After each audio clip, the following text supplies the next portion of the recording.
Hello.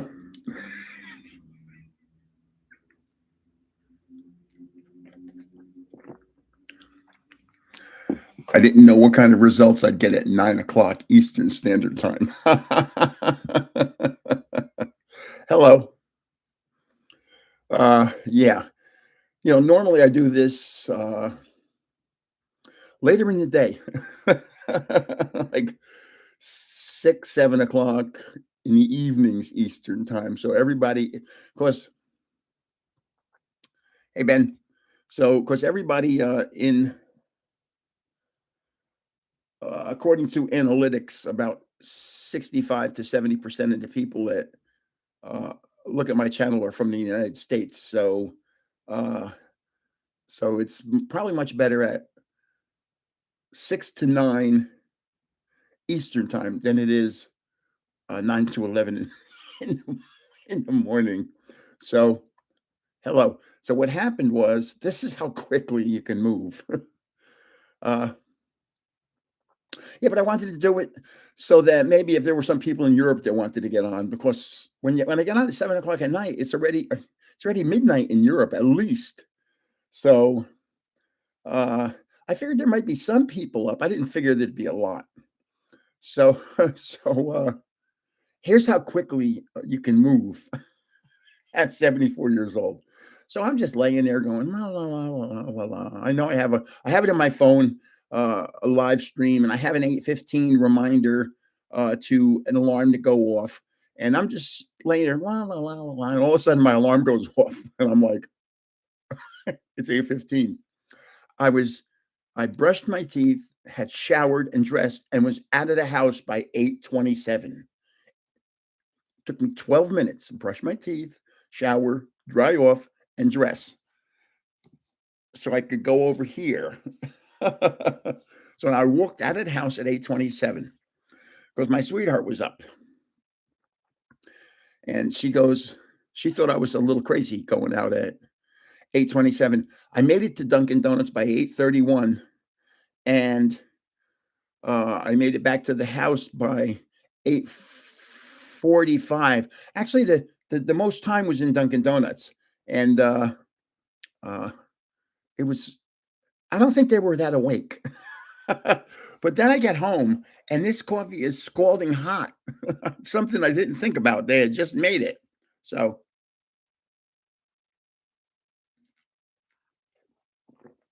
when I was younger,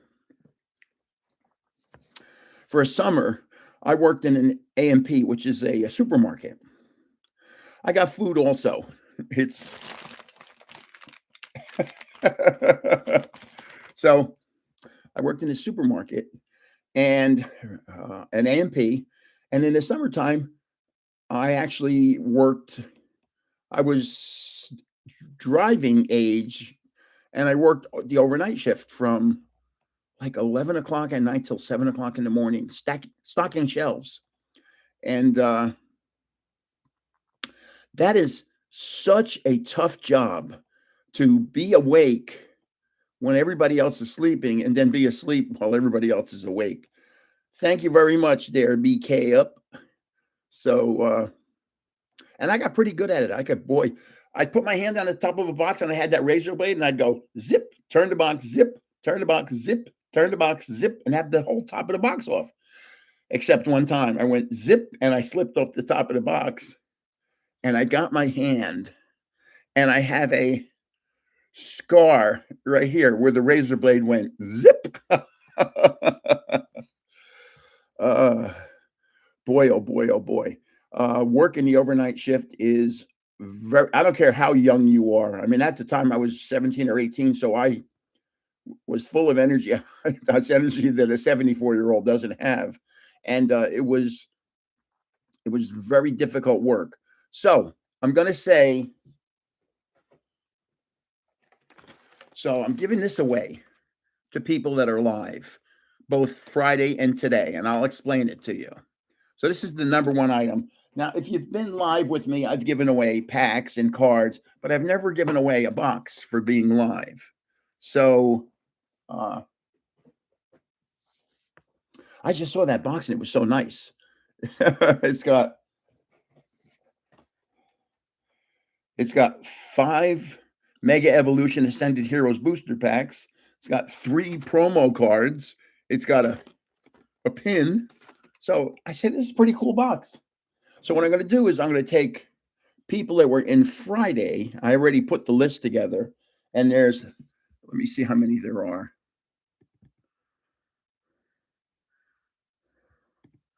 There's 138.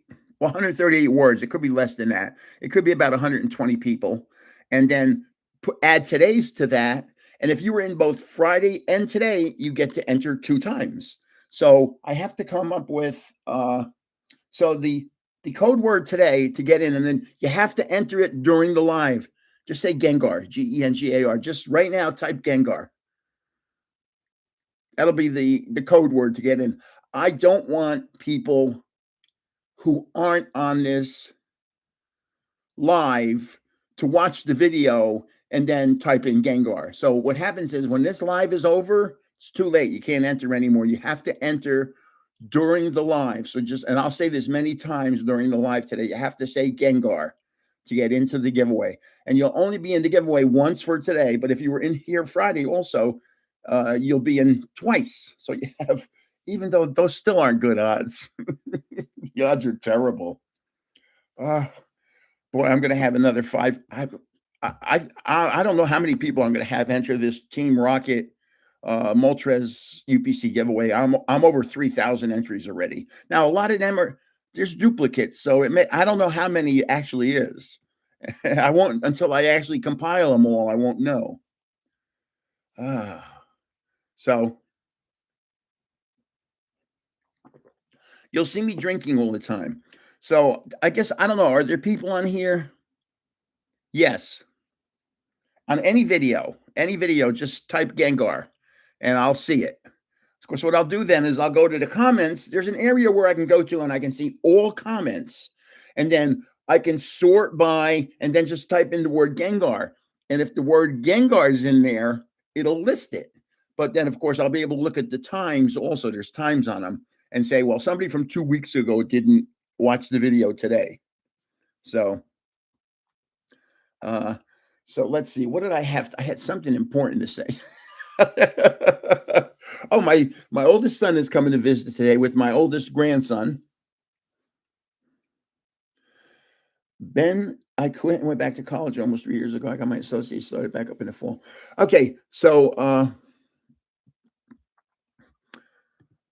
years ago, I went to a college reunion with my sweetheart, Susie, and she went to in upstate New York, and I'm not going to remember the name of the college. So it was a girls' college till her first year there, and then it was a co-ed college. Begins with an S. See, it's the problem that you have when you're 74 years old. Oh boy, I can't remember.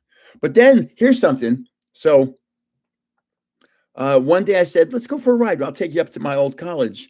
And not Syracuse. It was a small school. Skidmore. Very good. Yeah, she's a Skidmore graduate. And then she started working in a company, I think Pioneer Electronics, and they paid her tuition. So she got a master's degree in psychology from Columbia University at night. How's that? Driving into New York City at night and getting a master's degree. Man, that is some crazy. So I said to my sweetheart, let's go up to my old campus. And we drove up. It's about a little over a 4-hour drive. And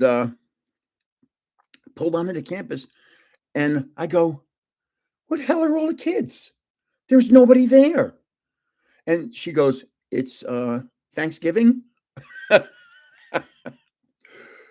So what happened was, uh, I had never, because the campus was close enough to come home. So it's a very long story, and I really can't talk a lot about it. What I was, yeah. So the campus is close enough to come home, and so I was never there on weekends or uh, holidays because I always came home. And but boy, did I, you know, the did I study? Man, did I study? It's hard to describe how many hours a week I spent studying. Phew. So when I got out, I I was a how where did I start? Oh, I ran for a company called Smith Corona and Marchant, SCM. I don't know if you've ever heard of them. They made copiers and other things. And uh, I ran their electronics department worldwide. Here in the United States, I ran it, and all these circuit boards would come in for repair, and I figured out actually what was wrong with them, what they were built wrong. There were certain little production, they were design issues, not production issues, design issues, and I corrected them all. And I, it's a very long story, but there was something called mean time between failures, MTBF, on computer type equipment. And these were very sophisticated copiers. And uh, when I was starting there, it was something like, let's say, 25 hours between failures. And within a year, it was up 150 hours between failures. The failures were gone. Okay, to enter the giveaway, just type Gengar, Gengar, on any video, including this one. You're going to see me do this all day long. First place is going to get this, and we'll have others getting things, but this is the biggie. This is a little easier to ship than Blooming Waters and Sea and Sky. Sea and yeah. And you know what's weird? Hold on. I send out these boxes to people, and I just think it's so weird because I'm from a different generation. I think, raised. Happy birthday. Thank you very much. Oh, I thought you were talking to me. Yeah. In case you don't know, yesterday was my birthday. So now I'm 74 and one day. So, but see, I went off on a tangent and I've lost my train of thought. Oh, I'll send out a nice box to somebody, and see me, I would always 100% say thank you. That's a little phrase that's lost in today's civilization. But I do have, I'll give you an example. A gentleman won a couple old cards, and he said, "Thank you very much. Here's my address." He goes, and my children, I have two children, they love stickers.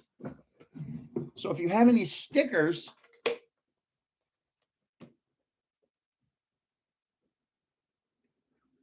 that's from this series of cards, the first partners. So if you have any stickers, send them to me. Well, I had some stickers, but not that one at the time. So maybe I did have that one. And no, I sent him originally his cards with some other stickers, but then a couple days later, I got one of these and I trimmed it. I had to cut it because it's too big to fit in an envelope. So I cut it here and I cut it here. And I sent his children, oops. I sent his children these stickers because he was nice and said thank you. And, he was just a pleasant person to deal with. Whereas I can send somebody a box of cards and I never hear from them.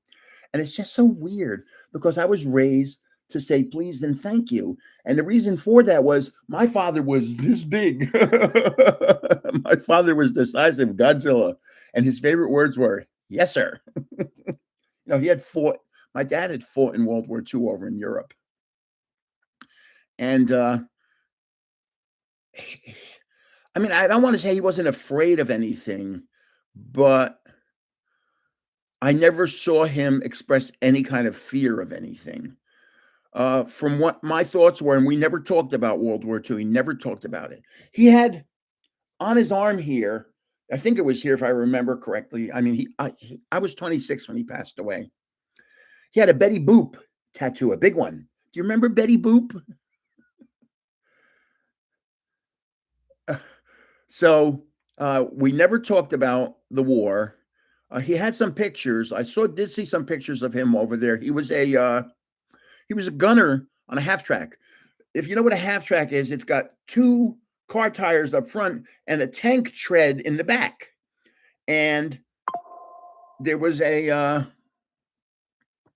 part where somebody could stick their head up, and that was my father. And you had a 50 caliber machine gun. And boy, uh, what he saw, I,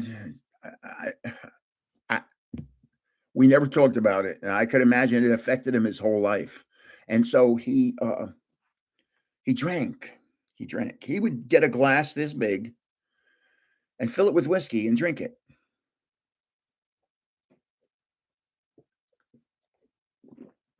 Straight whiskey. No ice, just whiskey. And so I don't drink. I mean, I took a sip of whiskey one time and I was like, oh. But he would drink that, and he wasn't a violent person. I never saw any negative reactions from him drinking the alcohol, but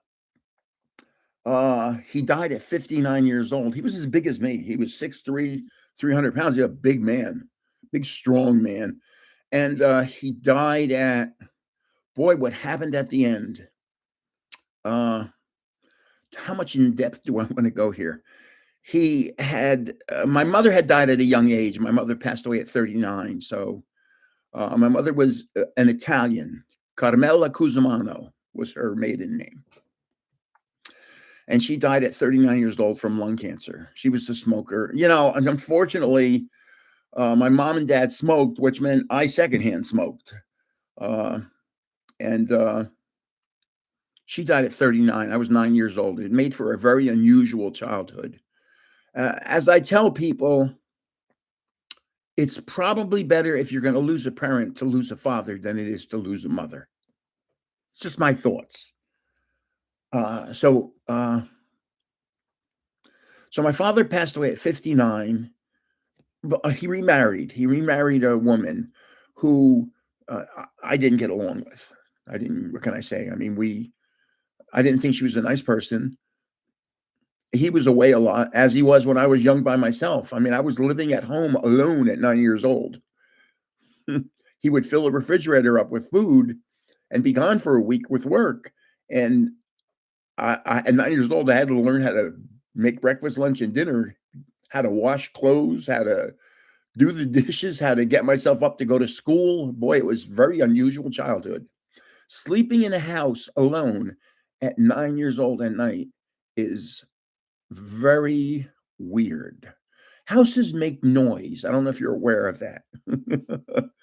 Try it sometime. Just lay in your house at night. Your house makes noise. There's little noises that occur in your house. And boy, that's unfortunate there, Super Soka. And when you're 9 years old, those noises are terrifying.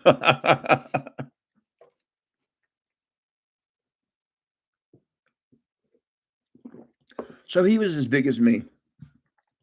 So he had a 63 Corvette, split window. It was silver with from what I remember, a red interior. The big Corvette, the one with the split back window. He had a 327 automatic. So he had the Corvette that everybody wanted. It was just the wrong engine. He should have had the bigger engine and a manual, but he had it. And I came home from school one weekend, and there's a Ford Pinto in the driveway. And I said, "Where's the Corvette?" They go, "We sold it." I said, "You're kidding." I said, "How much did you sell it for?" "We sold it for $1,800. It had 38,000 miles on it." I said, "You're kidding." "And you bought a Ford Pinto?" And my dad had a Ford Falcon, which was actually a powerful little car back then. Yeah, oh no, 1-800, oh no, you said it. Oh no. Oh, but getting back to the story. So my mom passed away, and then several years later, my dad had met this woman, and they got married. And she was around, and she and I did not get along. She was just a really nasty person, and I was a young kid. What am I supposed to do? Well, at the time, I was a teenager, so you really can't do or say anything because that's your father's choice. And so uh, I go away to school. And while I'm away, yeah, incredibly, uh, they decided to move. They moved to Pennsylvania. I had been there several times because her all her relatives were from the suburbs of Philadelphia, Bala Cynwyd, Ardmore. I don't know if the main line, if this makes sense to you, if you know. And by the way, to enter the latest giveaway, you have to say Gengar, Gengar. To enter this latest giveaway, you have to say Gengar on any video, including this one. First place is getting this. It's easier to ship this than it is to ship the big box of Crown Zenith or uh, 151s. Those boxes. So Gengar, spell it right there. Gender. We don't know. You know, the truth is Gengar is 50% male and 50% female.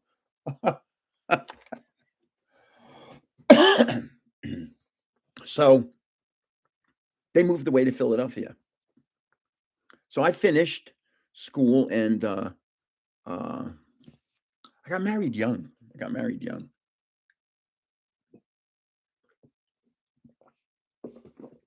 I have to have the coffee. I'm running a little behind. So I'm sorry for drinking in front of you, but I'm still trying to wake up. And so my dad had had a stroke, and I was afraid of getting in the car with him because he couldn't drive properly, and it was scary. I went one time with him after he had his stroke, and I said I'll never get in a car with him again. And now remember, 6'3", 300 pounds, big man. And time passes. I'm at work one day, and there's a phone call for me, and I pick it up, and it's my mother-in-law, and she says your dad passed away, and I was like, oh God. Thank you for the late birthday wishes. Oh, I could show you some cool stuff, but let me finish this story, and then I'll show you the cool stuff. So I went into my boss's office to tell him that my father had passed away, and I couldn't talk. And he was sitting in there with one of the managers, and they were talking, and they looked up at me, and you could see, obviously, distress. And I couldn't talk. So all I said was, the only words I could get out of my mouth were, my father. And he said, oh no. And I turned around and walked out.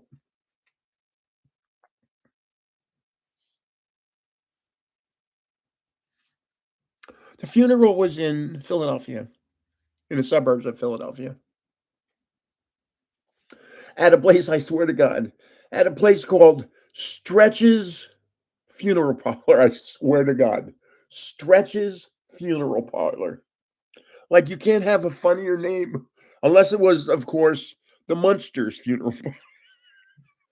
So I get there, and say the funeral starts at 1, and I'm there at 11:30 because I had to drive down from North Jersey. Now my nose is clogged up.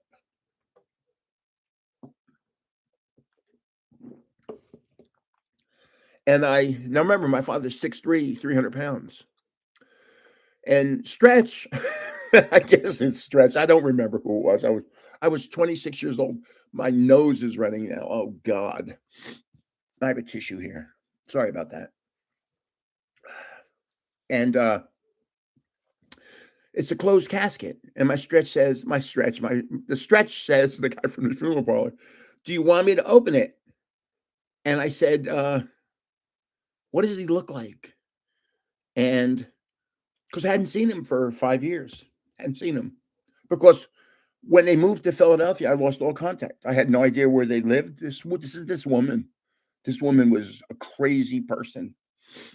So if this ever happens to you, don't be very careful who you choose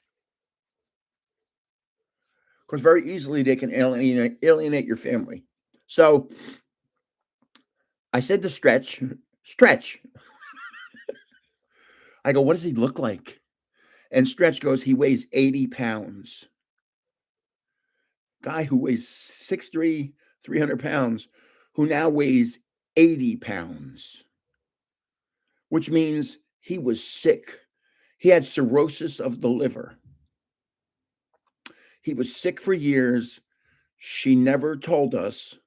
We had no idea. Just imagine a man who's 6'3" that weighs 80 pounds, what he looks like.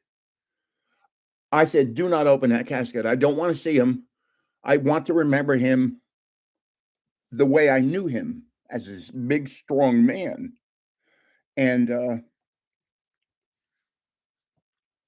so now we have the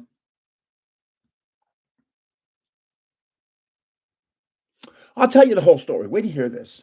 So my stepmother was 5 feet tall and weighed 105 pounds, and she was just a nasty person. One time she was hitting me for something, and I was just laughing at her because here I am, 6'3", 220, and she's hitting me, and I'm laughing at her because you got to be kidding me. If I took a swing at you, I'd kill you. And so whatever it was, I don't even remember. I might have done something wrong. Who knows? I don't know. So oh, I'm gonna have to get a tissue or some toilet paper. It's shredding. So uh, we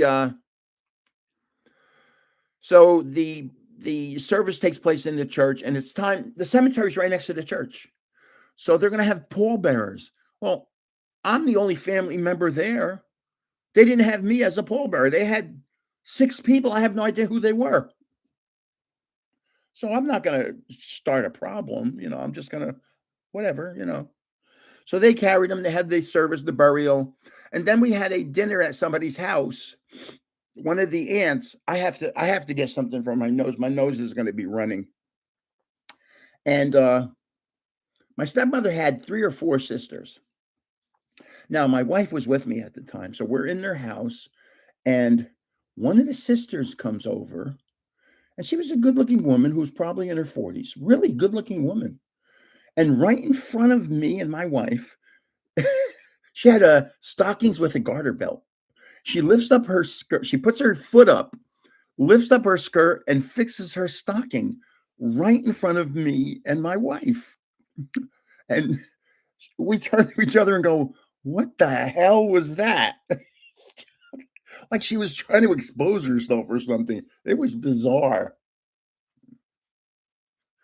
So, uh, yeah, it was one of those wacky things in life. So, uh, I never expected anything from yeah, again, I hadn't seen my father for 5 years. He left everything to her. They had 10 acres of land in Ballackinwood, really, nice. And he left everything to her. She had one child who had died in a car accident. So she died like 3 months later and left everything to her niece and nephew.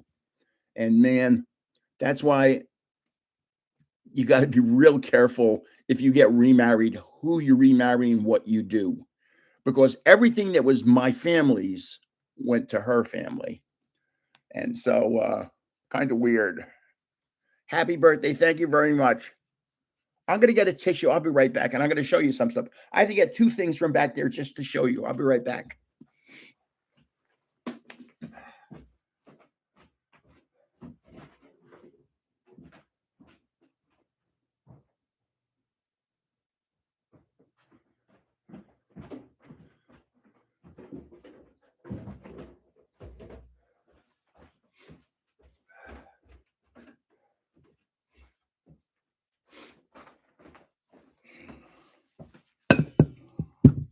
So in case you don't know, yes. I grabbed a roll of toilet paper so I can wipe my nose. uh, so my sweetheart got me this.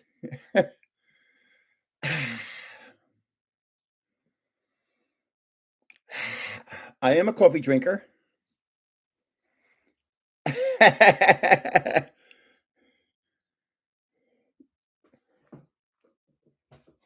And she got me this. You notice it says Grandpa. uh, how cool is that? Uh,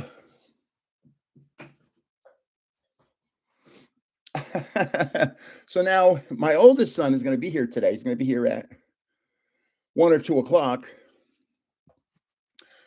Hold on.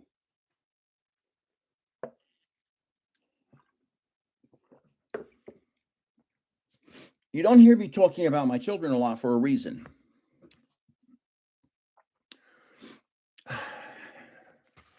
My nose is still running from my father's story.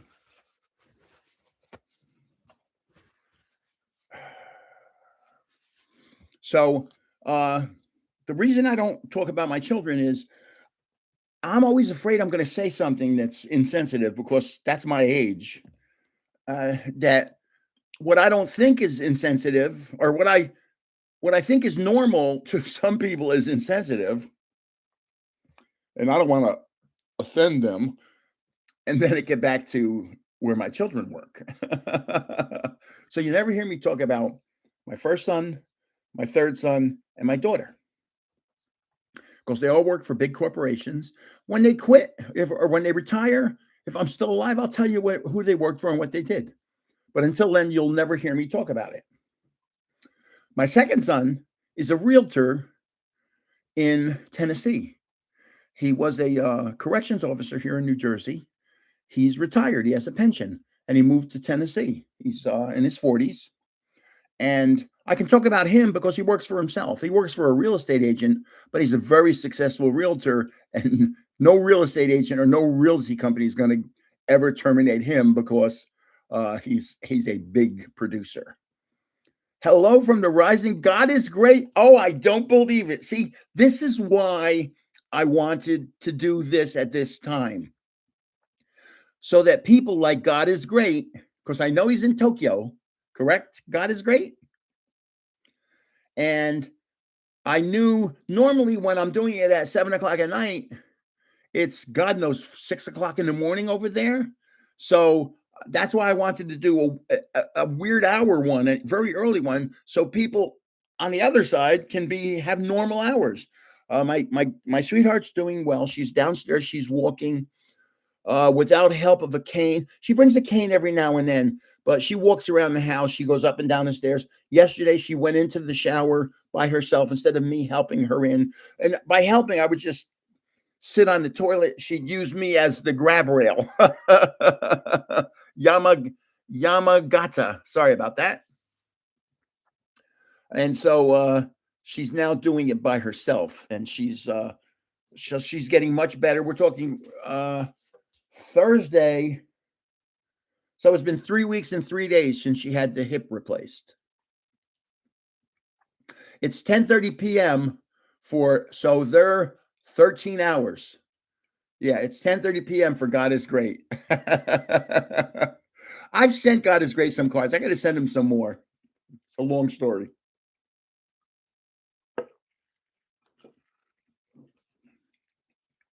Uh-oh. Uh-oh. So he does, God is Great, works with children somehow. I don't know too much, but I sent him some cards. Not a whole bunch. I don't know, maybe 50 cards, 100 cards.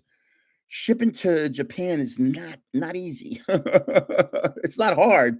Boy, some of these street addresses. Yeah, my son lives in Columbia. So Columbia, Tennessee, which is about 30 miles south of Nashville. And if you saw a couple weeks ago, I had a picture of him and Fred Durst.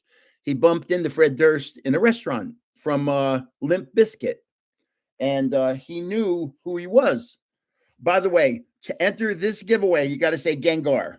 Any video, including this one, just type Gengar. And you can only enter during this live. As soon as I shut this live stream off, you can't enter anymore. So just say Gengar on any video and you'll be entered into the giveaway. And the giveaway, this is going to be first place. And if you were here Friday and today, you get entered 2 times. I'm normally I don't allow multiple entries, but because of that, I'm going to. So I have a list of people that were here Friday, and they're going to be entered 2 times. They're going to have, the odds will be pretty good. There'll probably be about 200 entries total. And so if you're 2 of 200, it's a 1% chance. It's not good. Oh, so have you seen what I've been adding to? Boy, I am such a Pokemon. I won't use the word WHOR. This is first place, right? A week from today, somebody gets this. And I'm keeping it in the plastic. It's nice. It's sealed. That one's nice. This is second place, right? And there's 10 booster packs in here. So the first one has 18, the second one has 10.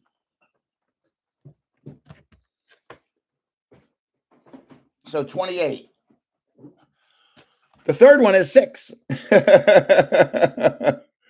34. And then I've added 3 more booster packs. I'm giving away 37 packs of Pokemon cards. That's more packs than people have seen in their lifetime in the last 5 years. And here I am saying, what can I do to make it a better giveaway? And I said, well, simple. Add a Charizard. 3 booster packs right there. And of course, we have, everything's backwards. When I go to the left, the screen goes to the right. When I go to the right, the screen goes to the left. We have a Misty's Psyduck, and we have a Team Rocket Mewtwo. So this is 4th place. This is 5th place. I think I'm up to like 10 places, I think. It's hard to remember. It's hard to remember. Oh, God. It's the pleasures of being 74 years old. Duck glare. Here. Hey, Psyduck, I have to ask you a question. Are you related? Is this a distant relative? I hope everything goes correctly with the giveaways. I hate when things go incorrectly, but it happens. And people always say, I wasn't in the giveaway. Somebody actually said, I wasn't on the list for the giveaway for the Crown Zenith. I said, really? How do you know that? I didn't show the list. Somebody actually typed it to me. I wasn't on a list. I said, I didn't show it to anybody. How do you know you weren't on? Really? Should have deleted that person. Boy, some people are just bizarro. So you got to say Gengar to enter the giveaway. Say Gengar, people. So now, first partners came out. It was a cool little box. Each box had 3 cards in it. The 3 cards, well, I'll give you an example. These were 3 cards in one box. We had Chimchar, Piplup, and Turtwig. And by the way, these form a series. See the color match there? Well, then in another box, this was what I guess people were saying is the chase box. We had Charmander, Squirtle, and Bulbasaur. And then, excuse me, they form. But then somebody said all 9 cards form a 9-card picture. I did not know that. That is so cool. That is actually very cool. So now, if you're here Friday, I ripped one of these Friday, an ETB of perfect order. And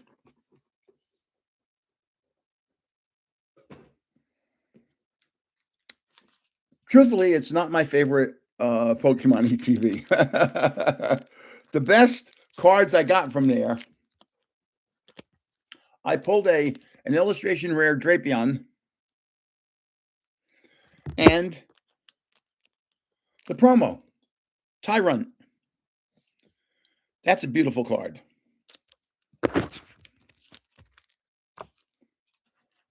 And the Japanese version was Nihil Zero. And this is the Japanese version, Nihil Zero. These are the hits. Even in that, the hits were it's like finding hair on the top of my head. There was none. So to enter, you just have to say Gengar on any video of mine. Okay, so now, let's see. Well, I might as well tell you that story. So we finish with the funeral. We go home. And X years later, my wife can't get pregnant. Hey, don't blame me. So we go to a doctor and we find out she has something called endometriosis, ovarian cysts. Hello, candy cards. Canned cards, K. Okay. She has endometriosis, which are ovarian cysts. He put her on, she actually had an ovary removed at a very early age. And they put her on something called Danacrin for X months. Now, at the time, where was I? At the time, I was a service manager for a company called CompuTrend. I had an office in Hackensack, New Jersey. And if you know the Billy Joel song, Scene from an Italian Restaurant, who needs a house out in Hackensack? Is that all you get for your money? And that was about North Jersey. That whole song was about North Jersey.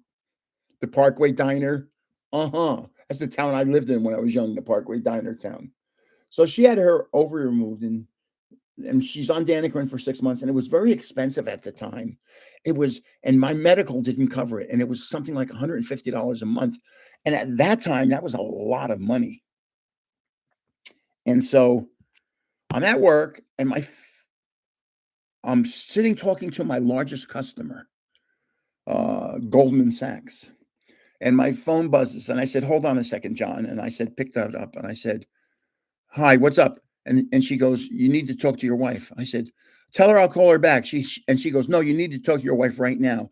I said, I'll call her back." She goes, "No, talk to her right now." So I said, "Okay." So I went back to John Cohen. I said, "John, this is an emergency call from my wife. Just hold on a second, please." And he said, "Okay." And I went back to my wife and I go, "Hey, what's up?" She goes, I'm due November 11th. I said, "Do what?" She goes, "I'm pregnant." I said, "Okay, I'll call you back in a little while." I go, "I love you. Bye." Hang up. I pick up the phone with John. I go, "Hey, my wife's pregnant. I'm going to be a dad." Okay. Have a great one, you brew bleach. I bleached my hair when I was young, but what happened? Okay. I didn't bleach my hair. So we have a baby, and she was in labor for 25 hours.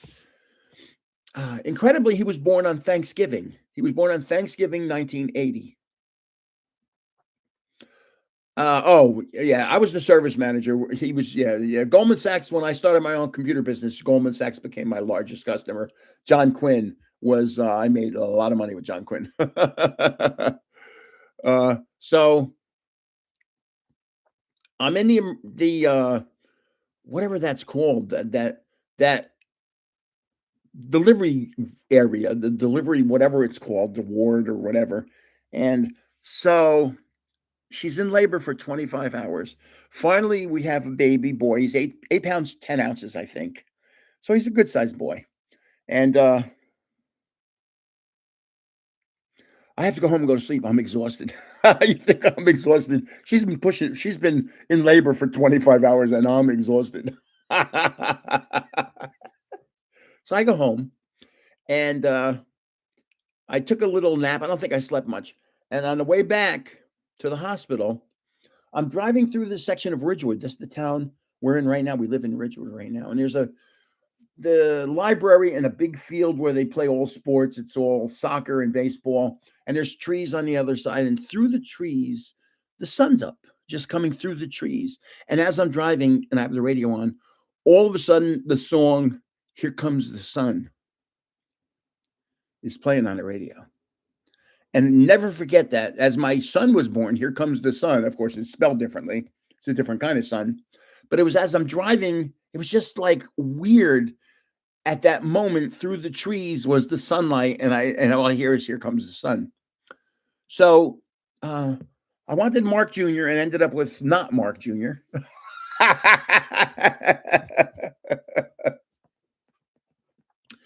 So time passes and we're having our second child. And he's born, he's 10 pounds, 13 ounces. He's big. One push. She wakes me up in the middle of the night and goes, I think I'm in labor. I said, well, what do you mean by that? She goes, either that or I have to go to the bathroom. I said, well, there's the bathroom. So we go to the hospital. We get there in the emergency room. They check her out and go, uh-oh, we got to get you up there right away. So we go up there to the delivery area. And the doctor shows up and he checks her out and goes, okay, wow. Next contraction, push. And out comes a 10-pound, 13-ounce baby, one push. The first one took 25 hours. The second one took, that's the noise it made. And so I wanted Mark Jr. I didn't get that either. So then 3 years later, our third son's born. I wanted Mark Jr. Didn't get that either. 3 more years later, she finally says, okay, you can have Mark Jr. So I had a daughter. Oh my God. So good morning, Jasona. So that's the story with my children. So, okay. Child, how do I do this without being obscene? So I have 4 children. Boy, boy, boy, girl. He went to college. He didn't. He went to college. She did. She went to college. He graduated college. He didn't go to college. He graduated college. She graduated college. He's an executive in a big company. He's retired and has a pension. He's an executive in a big company. She's an executive in a big company. He's retired and has a pension. The one that didn't go to college. So he moved from Jersey. He had a little house down in Barnegat, New Jersey. He sold it, moved to Columbia, Tennessee. Did we go for another? How do I answer that carefully? We went through the motions, but we didn't try and have another. How's that sound? So he moved. He found a house in Columbia, Tennessee, brand new build. And he moved. I helped him. He had vehicles. I drove one of his vehicles to Tennessee for him, and then I flew home. I don't even remember flying home, but I had to fly home. So a beautiful house, 2-story. He has 2 children. He has a boy that's 6 and a girl that's 3. And this girl they're both very fit children, but they have cuckoo energy. We babysat them for a week. My son won a trip through his real estate business from a new developer. He sold so many homes for this developer that the developer gave him a cruise, a 7-day cruise. So my son went on it with his wife on a 7-day cruise to, I don't even know where. I can't remember. and we babysat the kids. Well,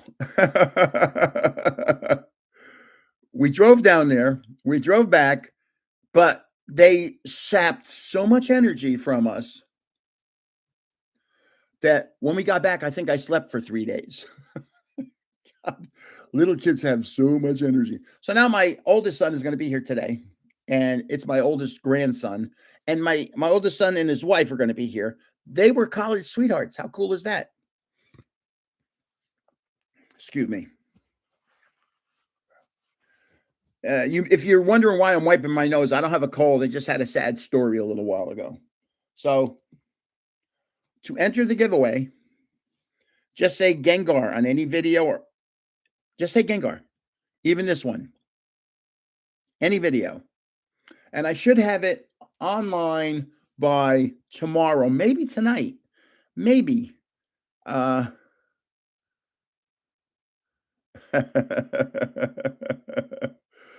Oh boy.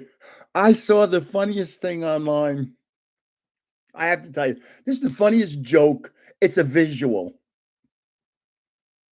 There's a man and woman in a bank, and she's in front of him, and she is ragging on him. Everything that's wrong in her life is his fault. She's just going off and going off and going off. Yeah, you blah, blah, blah, blah, blah. And he's just taking it, not doing anything. It goes on for about a minute. And it's like, oh my God, this is crazy. All of a sudden, bank robbers come in and with guns, and they go hands up. So everybody puts their hands up, and one of the bank robbers grabs the guy's wife. And he's got his arm around her. He puts a gun to her head and goes, if anybody moves, she gets it. So the husband's got his arms up like this, and all of a sudden you see him start going.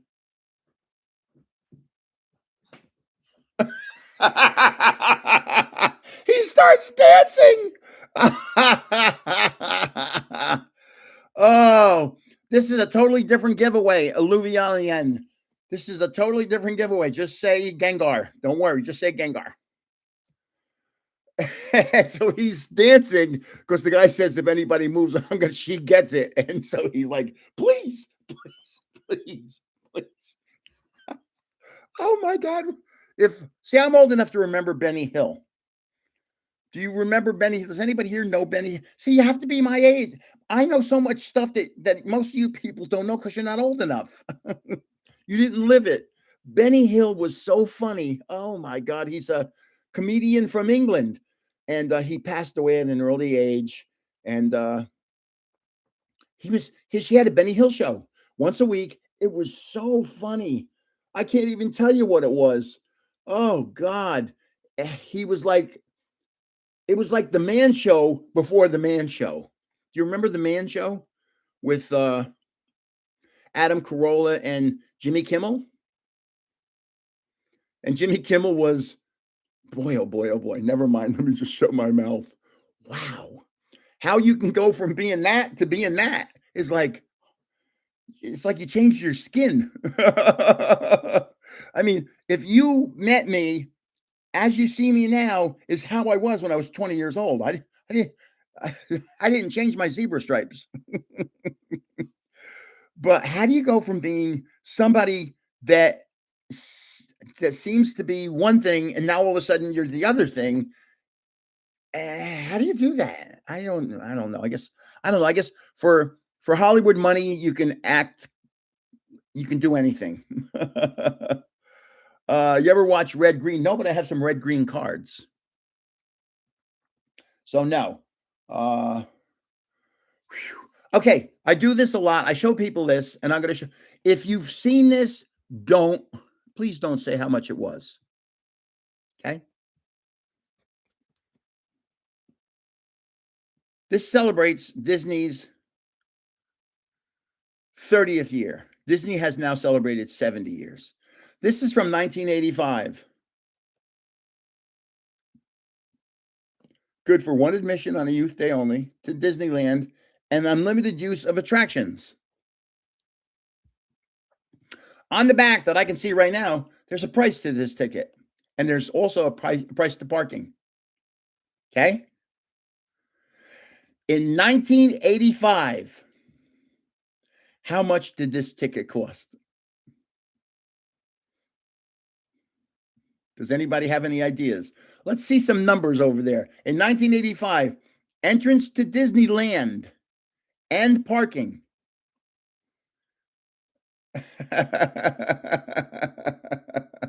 Because nowadays, entrance to Disneyland and parking, you got to get a loan. Oh, my goodness. Wait till you see this. I've seen everything from $10 to $100. $8.50 to get in and parking's free. Somebody wrote $8.50. I didn't because they had already seen it. $8.50 to get into Disneyland and free parking. Wow. I haven't been back. Okay. Oh, I wish I had brought them up. See, I wanted to do certain things today. I wanted to bring up my medals from my races. Like I've run 2 New York marathons. Back, I'm going to say 10 years ago. It's hard to know exactly when. 10 years ago? Maybe 8 years ago? I flew all my children down to Disney World in Florida in the springtime. Got hotel rooms. We were all going to have an adventure. They all entered the Disney World Marathon. Now, I had run 2 marathons. My sweetheart, Susie, had done sprint triathlons. My 4 children, my oldest had never run a race. My second had never run a race. My third had run the Disney Marathon once before. And my fourth, my daughter, had never run a race. So I have 4 children running the Disney World Marathon, 3 of which have never run a race before. And yes, there is a giveaway. Somebody asked. This is going to be the number 1 item. And to enter the giveaway, including on this video,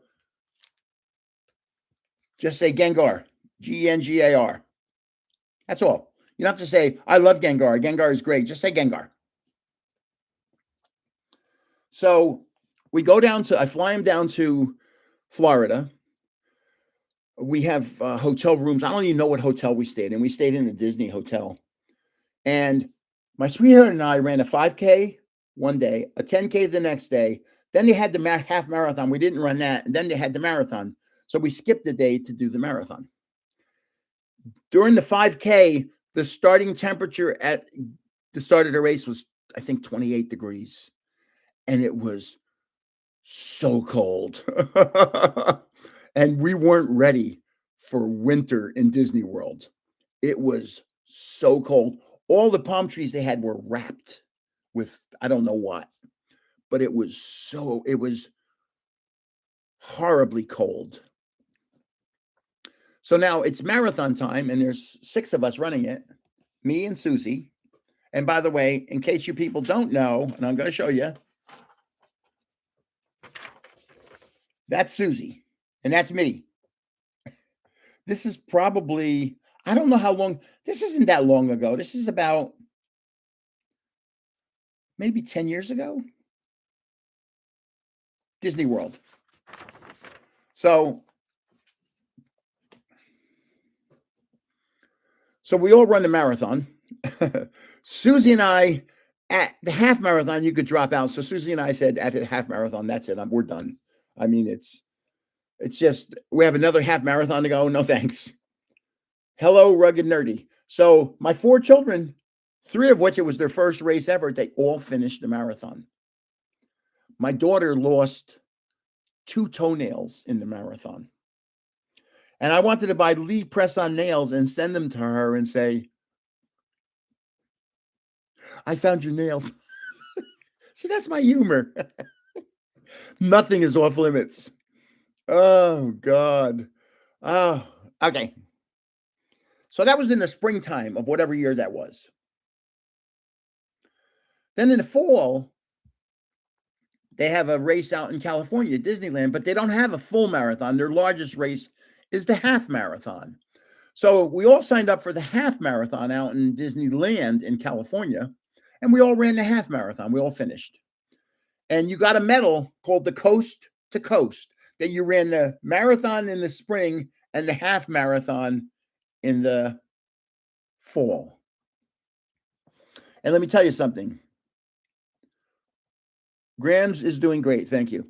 Running a half marathon is so much easier than running a full marathon. It's not twice as easy. It's 10 times as easy. Yeah, quite a difference between 13.1 and 26.2 miles, especially in New York City. When the New York Marathon, when you get to mile 23, everything's been pretty flat the whole way.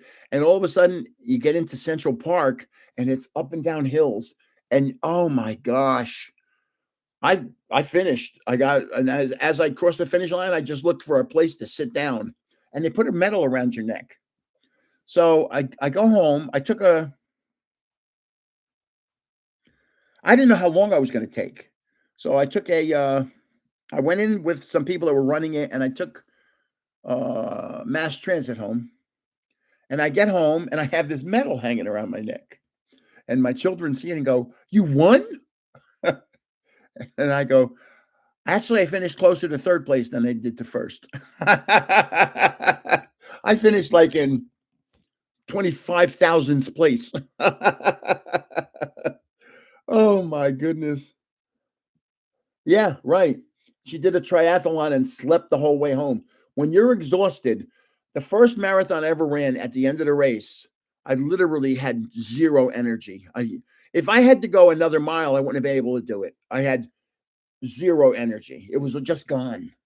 So I sat down. I don't know how long I sat there. It could have been an hour just trying to get energy back. And now I had to go down into the subway to get over to where the buses were at Penn Station. So I go down into the subway, but I just can't walk down the stairs because it's a physical impossibility because your legs are so sore. So what I did was, to walk down the stairs, I had to turn around and walk down the stairs backwards because I could do that. So here's something I'll talk about what got me into Pokemon in a little while. Here's something I wasn't aware of the first marathon. When you're running, your t-shirt is doing little movements. Not much, just little. You'll have to excuse me. There's no way to say this any other way. But what it did was it rubbed my nipples raw. So I got home and I took a shower, and I'm in the shower screaming because the water is running on my nipples, which are bloody. And I'm in the shower going, ah, ah. Oh my goodness. So I learned. So the second marathon I ran, I put on Band-Aids, really nice ones that don't come off with sweat, over my nipples so they wouldn't be rubbed raw. Things you have to put tapes. Yeah. Things. And also, if your legs rub a little, you'll get so you have to you have a little Vaseline. Things that you don't know. You know, these runners, well, if a runner's 6 foot tall and weighs 120 pounds, his leg's not going to run together. Oh, I'm in Baltimore. So I have a friend and I that do a lot of races together. So we're going to run a 10K in Baltimore. It goes up away from here and then turns around and comes back. And it finishes inside the old Baltimore baseball stadium. How cool is that? You get to run on the dirt in the outfield, and it finishes there. So I'm starting next to Bill Rogers. Does anybody remember that name, Bill Rogers? He was a marathoner. I think he won the New York Marathon a couple times. He won the Boston Marathon a couple times. Bill Rogers. He's next to me. He's 5'4" and weighs 120 pounds. I said, let's see how long I can keep up with him. I kept up with him for about 10 yards. And he was gone. The weird thing about the Baltimore race was, what are we doing today? We're recuperating from yesterday. So yesterday was my birthday there, Keenan. So the weird thing about Baltimore, when I was done, you had to run out and then turn around and come back. And so listen, I'm going to rip some stuff. I'm thinking about ripping this. What do you think? So we had to listen to Grip. I've been talking the whole time. I just realized that. I'm going to rip a little. We had to go out 3 miles and come back 3 miles. And all I remember was saying, somehow, some way, it was uphill out and uphill back. I don't know how that happened. I'm just talking. I'm not even thinking. Okay, let's rip this baby. Let's open it up. I've never ripped one of these before. My stories are appreciated. Oh, do I have stories? There's so many I can't tell you. Trust me. And my Susie may be on right now. Susie, if you're on, type your name. Say hello. This is that's not her. Lost Hero Games. So this is the typical book that shows all the cards. And as we get to the back, we get to the chase cards. Hold on. I'm just looking to see if Susie comes on board. Yeah, the chase cards are nice.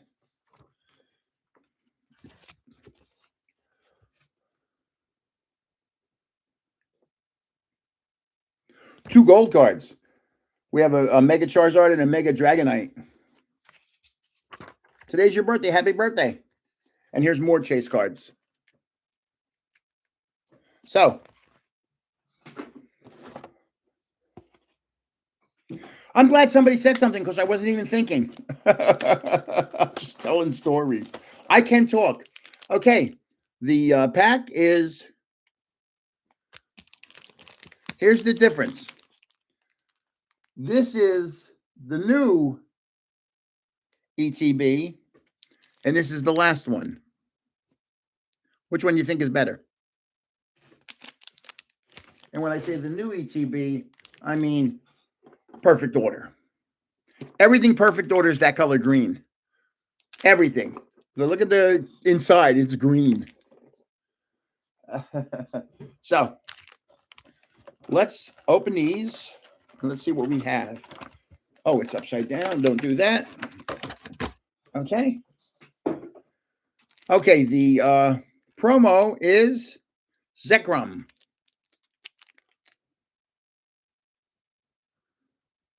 It's a busy card. Here's that. Then we have a bazillion energy cards, the usual. And as I tell people, it's a Dragonite coin. You take this and $10 to Starbucks, you can get a coffee. It's crazy. Crazy how that happens. 9. If you get it from Pokemon Center, whoa. I only dropped that. The energy cards. No big deal. If you get it from Pokemon Center, there's 11 cards in an ETB. I don't know if you're aware of that. My nose is itchy. Every time I open these packs, my nose gets itchy. Boy, it's weird. So, of course, I sleeve them up with these things. These are the kind you have to use to send to PSA. They don't want to see these. They want to see the clear ones that you can see through. And then they want them in these things.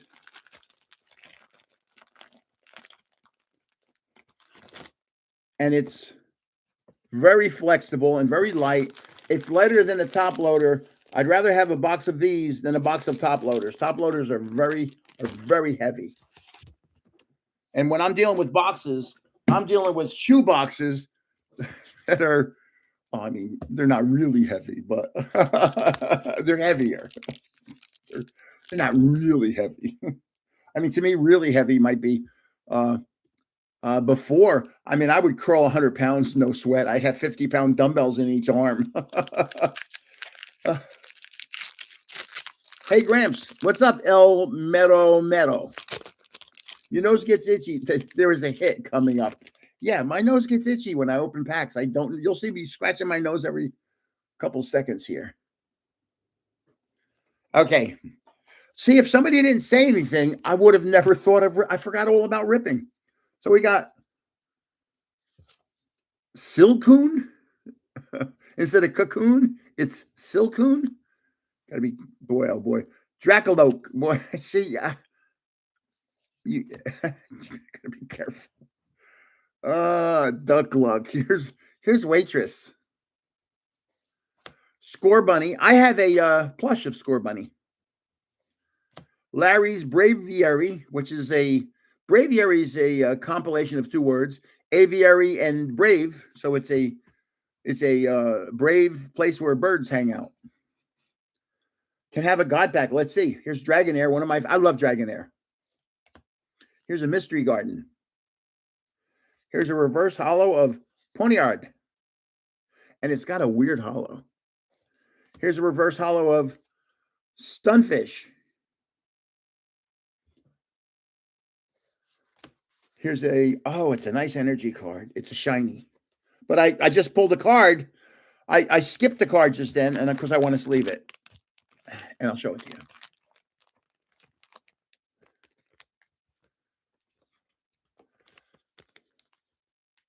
It's a special illustration rare. First pack. Sprigatito. That's a hit.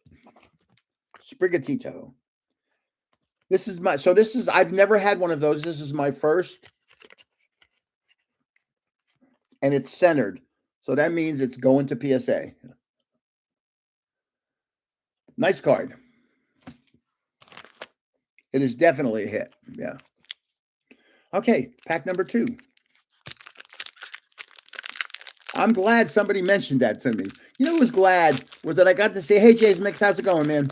What happened was I got to see God is Great, and he's from the Tokyo suburbs. And I talk to him every now and then, but he's never been live because of the time difference is so difficult. And you may notice I do have nails. I do. I trim them, and I take care of them myself. I don't go to a nail salon. Here's Sneasel. Now, this is cool. This is Fan Tump. And if they give him red hair, it could be Fan Trump. Or orange hair. Grubbin. I'm not getting political. I'm just saying something that I think is funny. Charbug. Charge-a-bug. Charge-a-bug. How much do you charge him? Here's Bonnet, or is Bonnet? Oh, Joan Benet Ramsey. That's a sad story. Here's Urbane. Here's Dustox. That's a story that was never solved. John Benet Ramsey. And my nose is itchy. Here's Croconoy. Now, Croconoy, Totodile, Feraligator. I'm going down to Florida in a month or so. I'm going to be looking for Croconaw, Totodile, and Feraligators. Trust me. Here's Sonome. Here's Larry's Staraptor.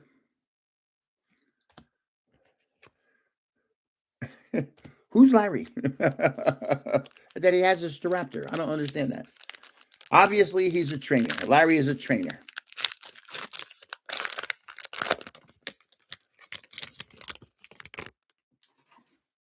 Okay.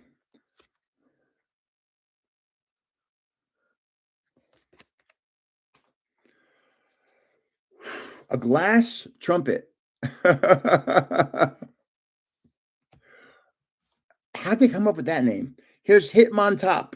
Hitmontop.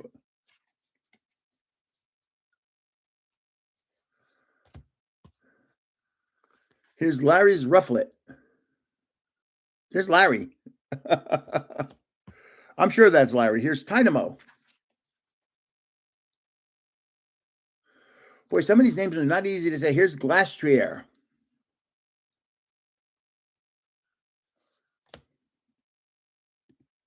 Here's Raishu. God bless you.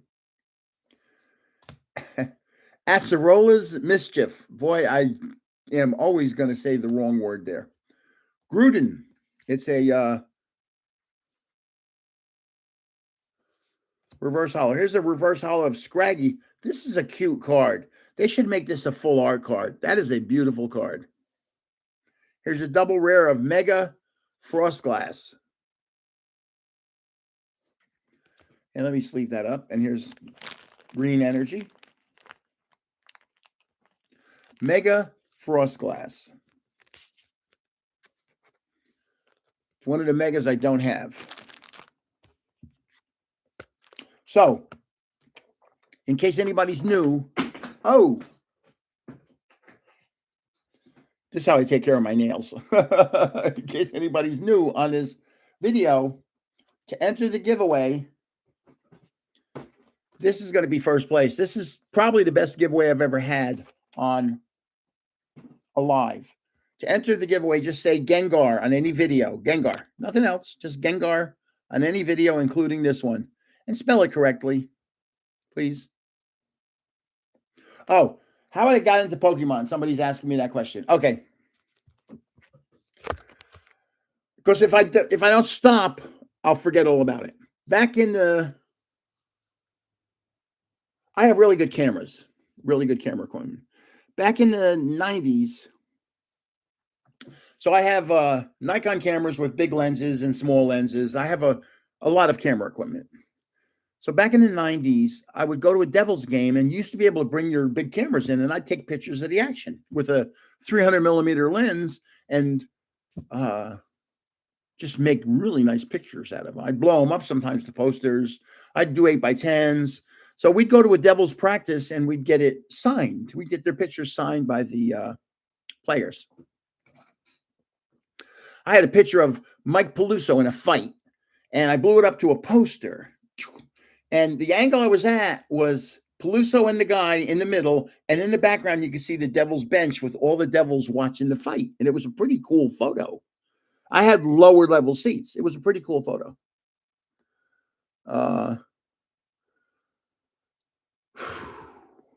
So I was a Cub master at the time, and part of what a Cub master does or has is responsibility to the community for things. So what I used to do, I was a big sports card collector. I said, well, let me bring some sports cards we have something in Hackensack called the Tomorrow's Children's Institute. It was a hospital built by Don Imus. I don't know if you remember the name. He was a radio personality. He raised $25 million to build this hospital. Back in the 90s, $25 million was a lot of money. I mean, it's still a lot of money, but it's not as much as it was 30 years ago.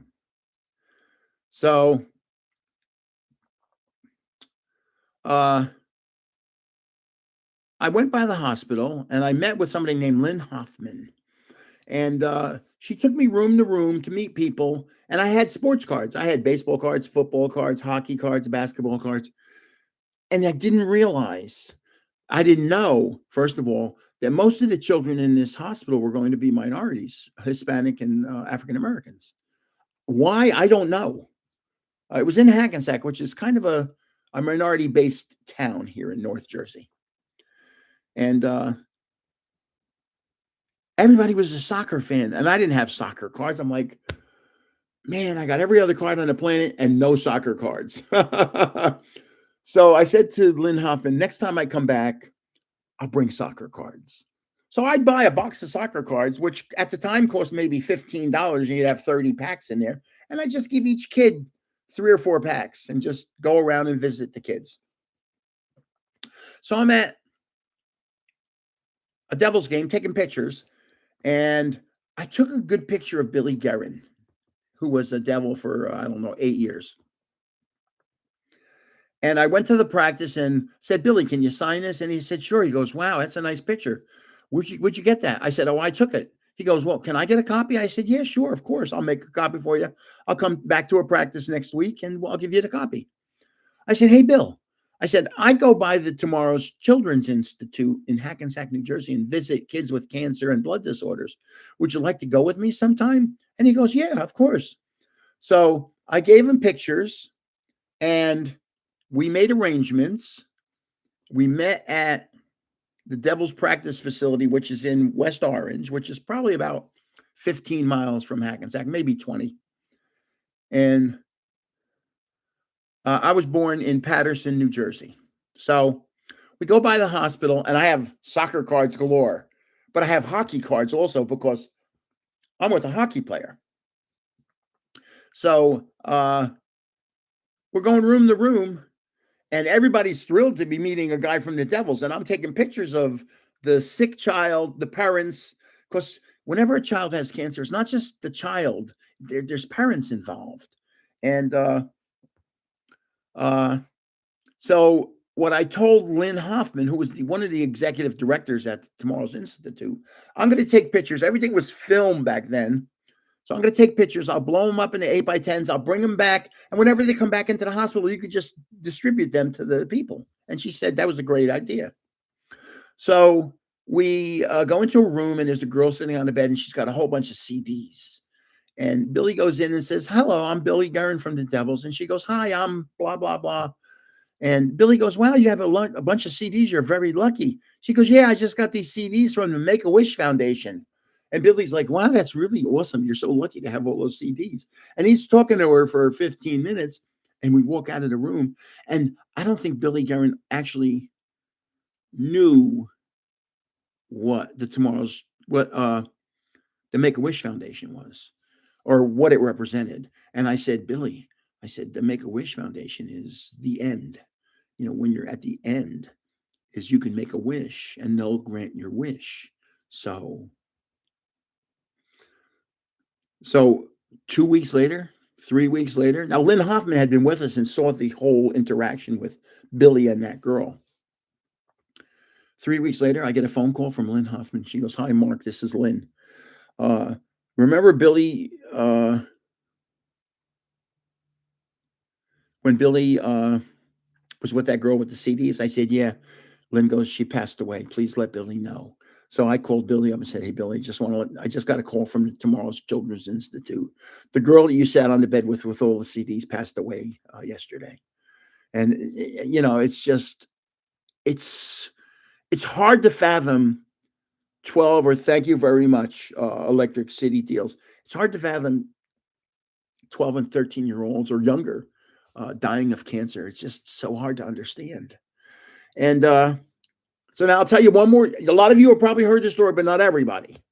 And I'm going to go into this because this is actually probably the coolest thing that ever happened to me. So I also became friends with some giant football players through photography. Stacy Dillard had a fumble recovery one time in his career. He played for the Giants for 4 or 5 years. And I took a picture and got him laying on the ground with the ball in his hands, looking at me from the lower, I mean, literally looking straight at me, but he had no idea, but I had a big lens on. So I saw him and I said, here, Stacy, this is for you. And I gave him a picture and he's like, wow, where'd you get that? I said, I took it. He goes, can you make another one? I want to keep one, but I want to give one to my mother. I mean, what an awesome comment that is. So I said, of course. So I blew up another 8x10 and saw him a week later and said, here, this is for your mom. So I knew Stacy and I knew Stacy's wife. And when Stacy had a child, he asked me to come over to his house. And he knew I was very good with photography to take some pictures of his daughter. So I photographed his daughter for him. It was my pleasure. So Stacy would go by the hospital and visit with me. One day he asked William Roberts to go with him. So Stacy's a defensive lineman. William Roberts is an offensive lineman. They're both 6'5", 330. And I'm 6'3", 290, walking in between them. And I said, for the first time in my life, Jesus, I'm little. But the thing with these guys is they have really long legs. So if I had normal legs, I'd be 6'9", but I have really short legs for a guy that's 6'3". I have a 30-inch inseam, 30. These guys probably had 36 or 38-inch inseams. They're all upper body. And I have this torso that's just so long. It's massive. So we're walking through the hospital, and we walk into a room. And in the room, now just imagine there's a room here, and there's a bed this way. And the head of the bed is here. So the guy's head is here. He's looking that way. On the other side of the bed is his mother looking towards the door. So this guy just turns out he's 18 years old. His name is Josh. He had gotten an award by the city that he lived in for rescuing a child that was in a burning house. How darn awesome is that? So he's laying in the bed, and he has this look on his face of despair. That's really the only way to describe it. And he hears a noise at the door, and he turns and looks at the door and sees two giant football players and smiles. Wow. They sat down. Now, Stacy Dillard is an African-American. I'm just going to mention this you'll see why. William Roberts is an African-American. They're both very nice people. They're just really good people. And Josh is an African-American. So they sit down on the bed with him, and they're talking to him about, he had Burkitt's syndrome. He had a big tumor in his chest. He had a Division I scholarship. It was withdrawn to play football. When they found out he had a tumor, it was withdrawn. So you can imagine why he's depressed. I'd be depressed too. I don't know what school he was going to go to. Thank you for the happy belated birthday, Dustin. And so I'm standing over by the door because, I'm just the Cub Master. And the woman comes over to me. Her name is Luella.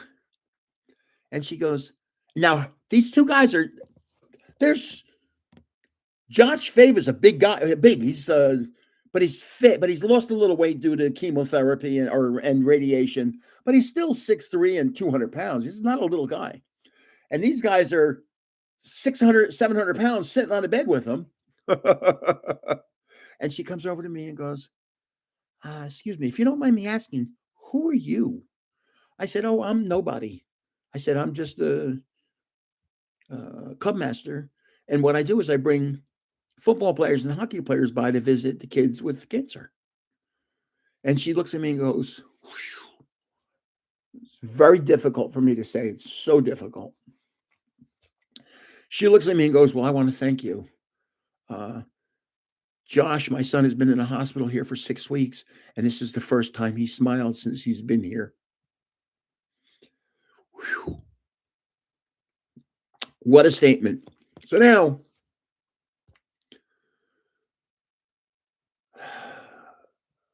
I don't know, 20 years later, I had retired. I sold my business. I had a computer business on Wall Street. I wanted to get back into computers on Wall Street. So I applied for a job at Merrill. My nose is running now. And I'm being interviewed by two people. We're at a long table. And they said to me, nothing to do with your family. What's the most incredible thing that's ever happened to you?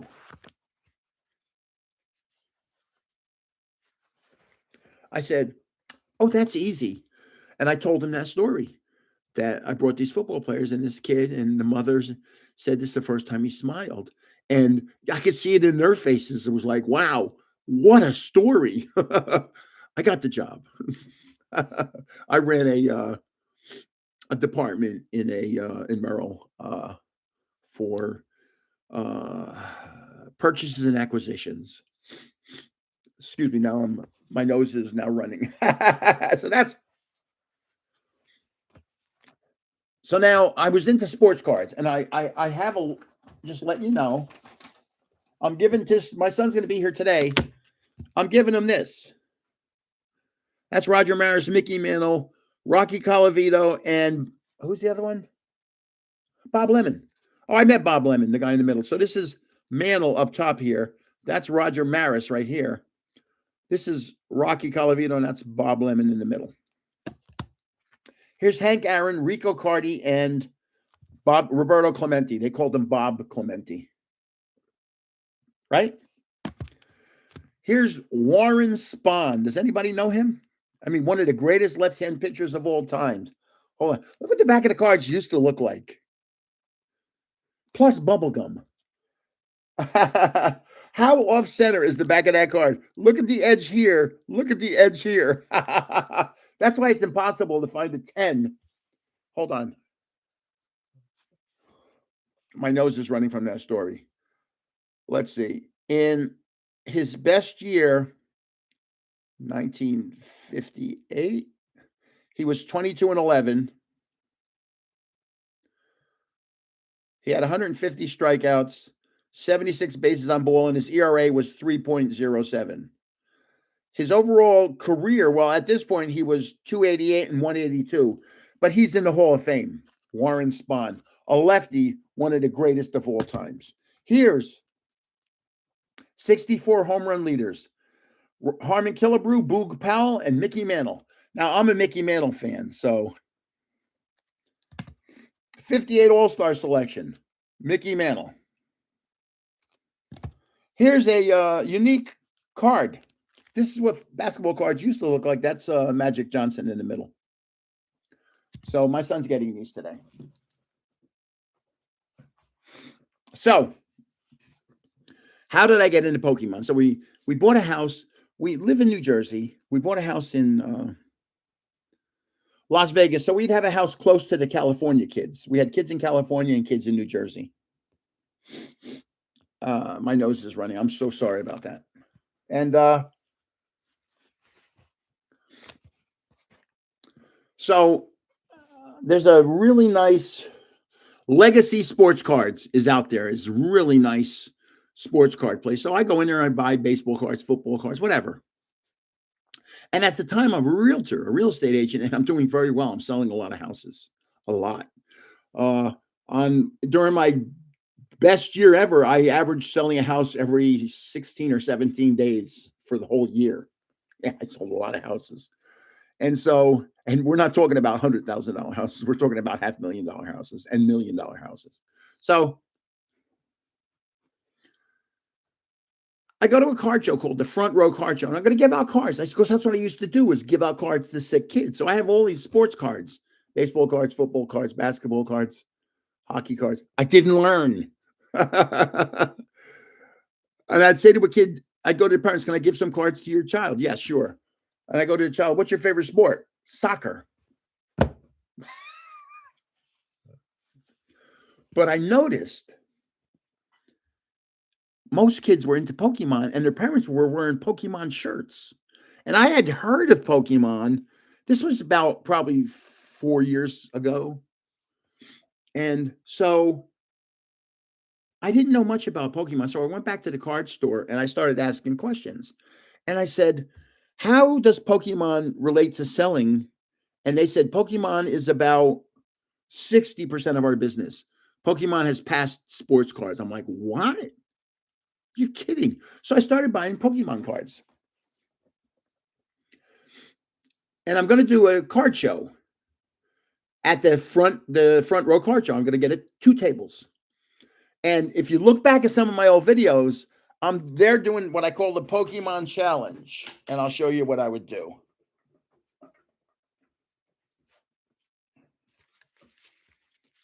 I'd say to kids, take the Pokemon Challenge. And if you pass it, you win a free card.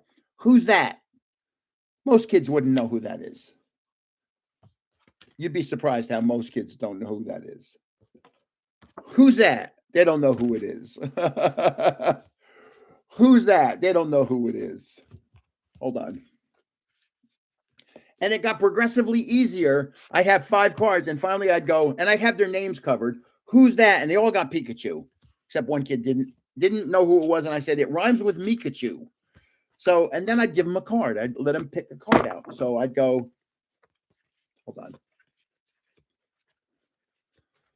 I'd go to the kid. Now, the kid would always have their parents there. And I'd go to the kid like this. I'd go, pick out a card. But I'd have one sticking way up. Pick out a card. And the kid would go, I want that one. And I go, no. Pick out another card. and they'd go, I want this one, and go, no, no. And then the mother leans in and says something to the kid, and it goes, oh, I'll take that one. And I go, here you go. And it's a Charizard. And every boy loves Charizards, trust me. And there's one picture where the kid's jumping up and down. I want a Charizard. I want a Charizard. So go back and watch some of my really old videos. You'll see some amazing. I'll go, what card do you want? The kid goes, I want that one. And he's pointing at a $150 Pokemon cards. And I'm going, no, no, no, no, no, no, no. Oh, my. And it was just so much fun. That's how I got into Pokemon. And there's a place out there called 888 Collectibles. I would go in there, and he had such beautiful cards, raw cards. And I'd look at it, and the whole back row. I actually went in there one time, and I looked at, he had these cases, but there was this one case, the whole back row was beautiful. And I said to him, I want the whole back row. And I got the whole back row. Just beautiful cards. So because we're going to run out of time because I talked. That's how I got into Pokemon. Which is hard to believe, right? But that's how it happened. And since then, I've got a lot of Pokemon. Togepi, Gibble. Now, see, this could become a full art card. Wurmple. I love cards that are just very comic-like. Here's Raboot, Vanillux, Premium Power Pro. Now, I love this card because the name. This is Drampa, which is the closest to Grandpa. Here's a reverse holo of Mega Signal. Here's a reverse holo of Metachamp. Here's a holo of Monkey Dory. I remember when I would first watch Pokemon, I would say, how do they even know what a reverse holo and what a holo is? How do they know that? I had no idea. I don't want to make a mess here. I'm just trying to clean it up a little. So if you want to enter the giveaway for this live, just type Gengar on any video of mine. Any video, Gengar, including this one. Next pack. I've got, after this one, I have 4 more packs. I have just enough time to speed it up. I've never seen a God Pack. I've seen them online with Real Breaking Nate and PokeRev. Not with, those are sent to them by, here's Vanillish, which turns into Vanillux. That's sent to them by Pokemon. Here's Skitty. To Pig. I love Pig Night because, I have a vision of a pig running across a field on fire. Bellsprout, Pig Night. Salazzle. Delcatty. Fighting Gong. Team Rockets. Giovanni. You don't mess with Giovanni. He's got Italian friends with baseball bats. Here's Delcatty, a reverse holo. Here's Regirock, double rare, and the energy card. But I want one more hit. I mean, come on, people. I pulled one on the first card I had a hit, the first pack. Wow. Here's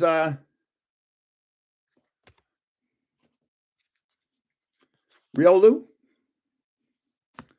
Vullaby, Slugma, Buddy Poffin. Those don't look good to me. I think I'd break my teeth on them. Team Rockets Petrol, Weeping Bell, Prism Energy. If this was a shiny card, that would be a beautiful card. I love beautiful energy cards. Erica's Gloom. That's Erica? Boy, what a story I got about that name. I'm not going to talk about it. Larry's Braviary. Team Rockets Hunchcrow, which evolves from Murkrow because we have a murder of crows. Everybody knows that a group of crows is called a murder. And we have a shiny energy. Shiny.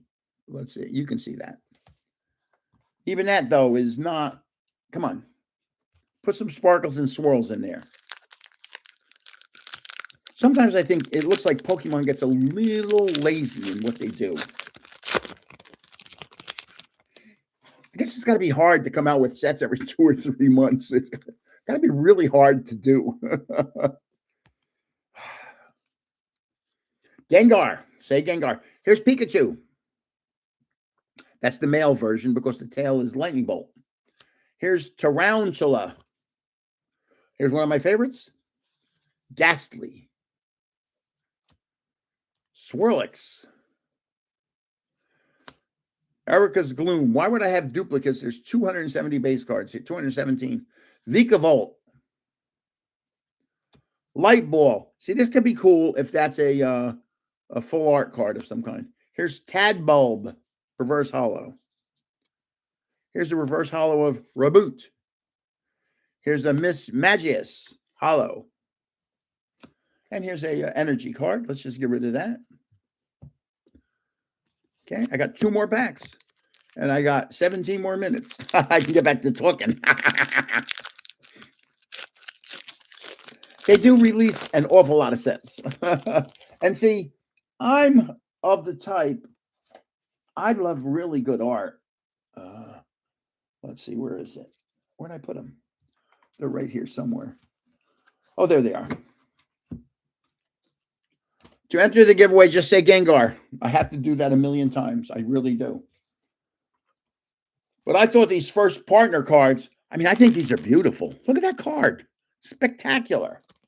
Look at that. Beautiful. See, that's when you do a little thinking. And then all of a sudden you release a set like Perfect Order, and it's like, huh? The only thing perfect about that set is the order. Everything else is imperfect. Just it was like they put together a set and said, we don't know what we're doing. Let's just do this. Okay. Zorua. Erica's Oddish. Boy, oh boy, oh boy. The name Erica is not my favorite name. Fan Rotom. Ralts. Anthea and Concordia. You're not going to believe it. I dated both their grandparents. Oh, I'll tell you the Susie story. Team Rocket's Doug Trio. Darmanitan. Team Rocket's Watchtower. Oh, here's a hit. It is a illustration rare. Let's put that down. Here's a Pekarunt. Energy. I'm going to sleeve this up. This is a pretty card. Really pretty card. God, some of these cards are just so pretty. This is Ethan's Magcargo. That's a pretty card. See, they did some nice work here. Putting it inside here. Is it centered? It's a little off left to right. I've gotten good at identifying cards. Okay. Last pack magic. I'm not going to have any magic because I just had some magic in that pack. And then I'll tell you the Susie story.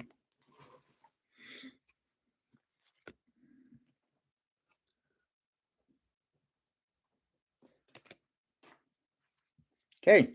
Shop it. So much for the God pack. Darumaka. Mega Signal. I have an illustration rare of this card. It's really very nice. Roly Coly. Croconaw. I'm telling you, I'm going to show you some real Croconaws when I go to Florida. I'm going to rip packs in front of those Croconaws. Iris's Fighting Spirits. Soul Rock. It's a reverse hollow of Dunsparce. A reverse hollow of Gruden. Togekiss. Hollow. And Basic Energy. That's the group. I had 2 hits. I had, in case you didn't see it, Sprigatito. and Ethan's Mag Cargo. One was a special illustration rare. The other one was an illustration rare. So, how did I meet my sweetheart, Susie? Here she is again. My nose is itching. We are, if you notice, she's pretty tall relatively to me, and I'm 6'3".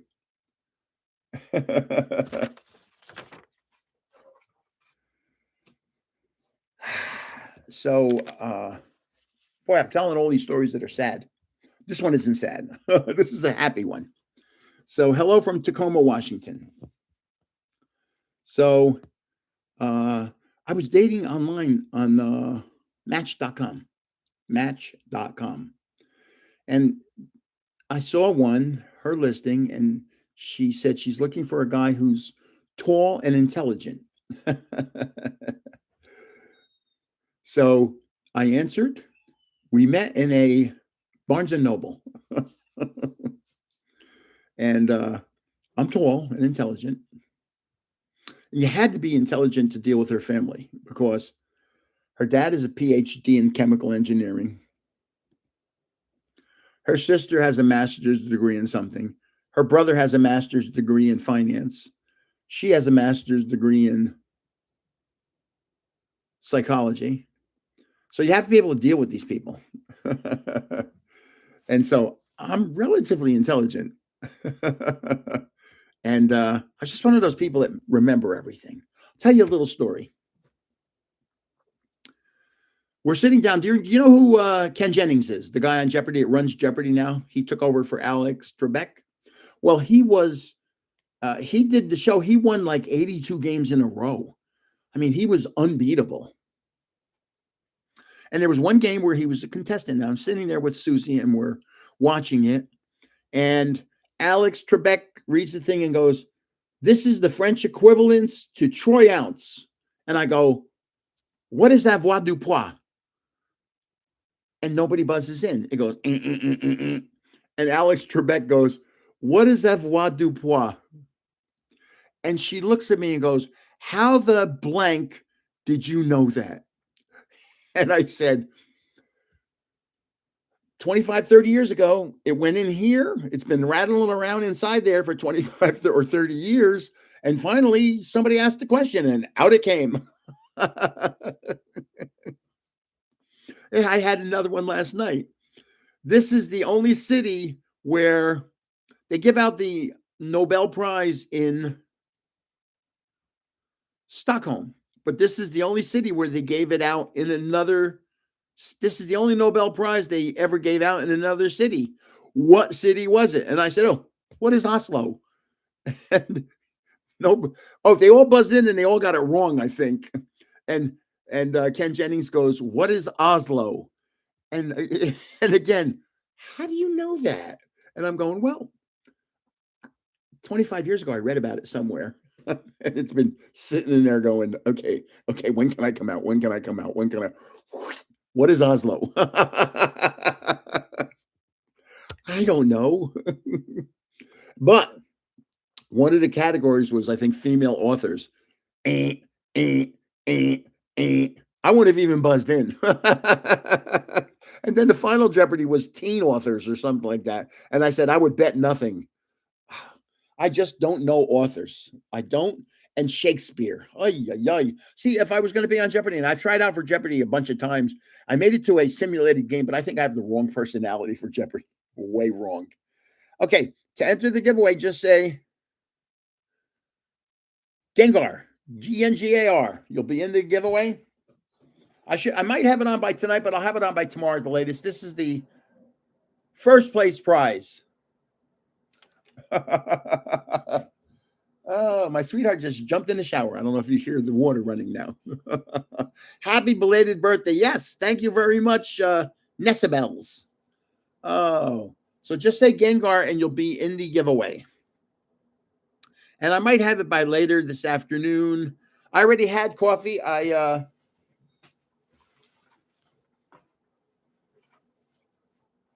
Unfortunately, it's all gone. I love Dunkin' Donuts coffee. You go to Europe, it's more like Starbucks coffee than it is Dunkin' Donuts coffee. So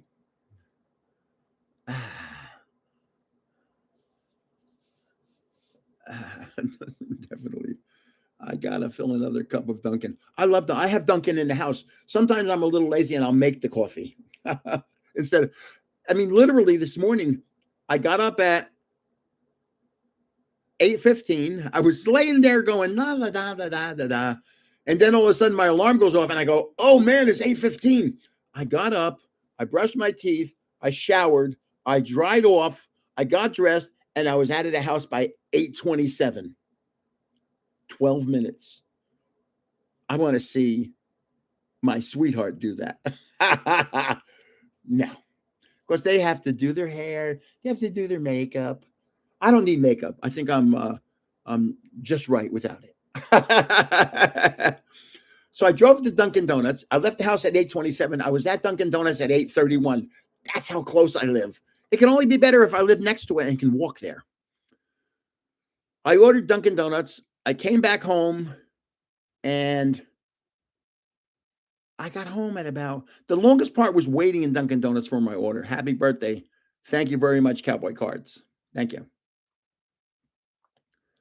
Happy birthday, Mackenzie. I wouldn't be out of the shower in 12 minutes. Well, when you're in a hurry, you can shower quickly. I shower a lot, especially in the summertime. I'll take 3 showers a day. It's weird. I've always been like that. I don't know why. I don't know why. I'll work in the yard and I'll be sweating. And I'll come in the house and I'll shower. I'll change clothes and I do the laundry. I've always been the laundry doer. So I don't care how many clothes I use because I'm the one that does the laundry. And so I finished my coffee relatively quickly. Now my son's going to be up here, I think at about 1 o'clock. So we have 2 hours to figure out what we're going to do. We might go to a pizza place. There's a really cool pizza place. You know, the guy that does the 1 bite challenge pizza, Portnoy, is that his name? How do you do what you do, Grandpa? Oh, so he's been to that pizza place it's called, oh boy, I can't remember. It's in Ramsey, New Jersey. But it has very thin crust pizza and it's so good. It is so good. We're probably going to end up going there and having pizza for lunch. Dave Portnoy, yeah. The pizza place is Kinchley's, Kinchley', Kinchley's. Great pizza. So good that sometimes what I would do is if I was going to visit my son in South Jersey, I'd go get a couple pies, even though it's an hour trip to his house. I'd bring the pizzas to him. Thank you, Grandpa. You made her day. Sean Hartung. So, yeah. Boy, I can't believe, I thought that because I just did a live 2 days ago and I'm going to do it today, I said, wow, I'm going to run out of things to say and do. And I've just kind of confirmed that that'll never happen. Oh boy, oh boy, oh boy, oh boy. So how I could talk for 2 hours without really I don't have a plan. There's nothing planned in front of me. I wish I could show you. Here, let's look. That's what's next to me on the desk. Cards. I have an armoire over here. There's look how, and my son with Santa Claus. I have an armoire over there. That's my weights over there with a towel so I can. So, yeah, nothing's planned. I said, can I actually go for 2 hours with nothing? Of course I can.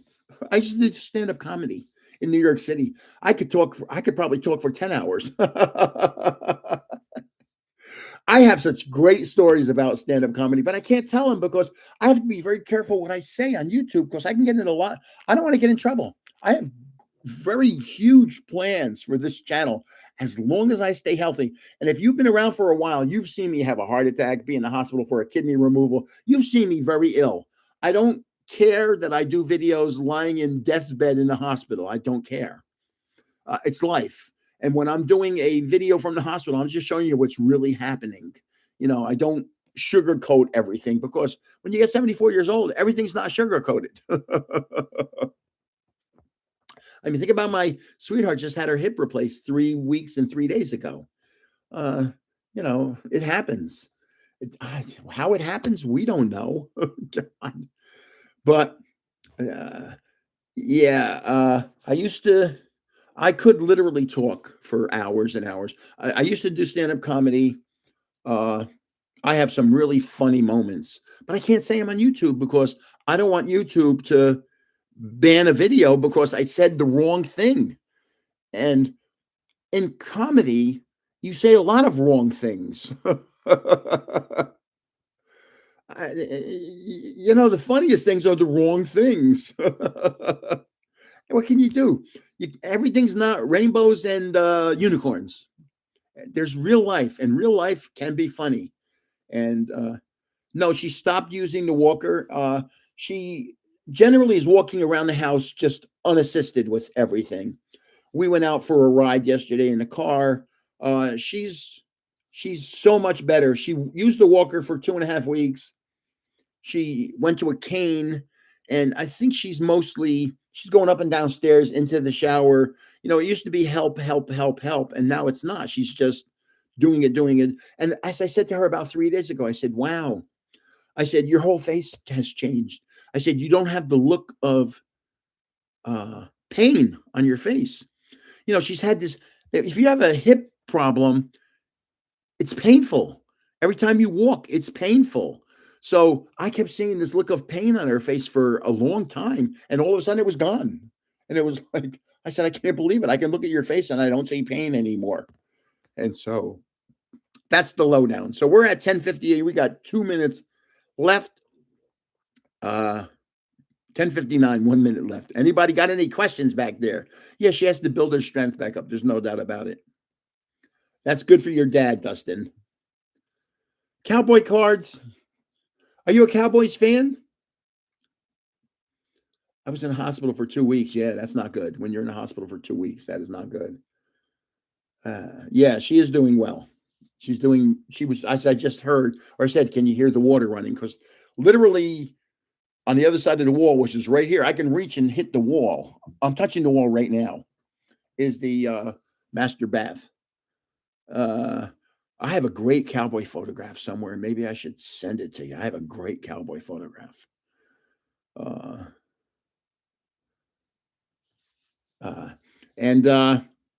Yeah. So it's 11 o'clock, and I appreciate you all being here. Ben, you've been here the whole time. I know you like earlier better than later. I saw somebody from Tokyo or the suburbs of Tokyo, which was my plan. I wanted to be early so that people on the other side of the planet could visit me in normal hours. And look at this is what happens to you when you have blood thinners. Look at that. You hit something and all of a sudden you're bleeding inside.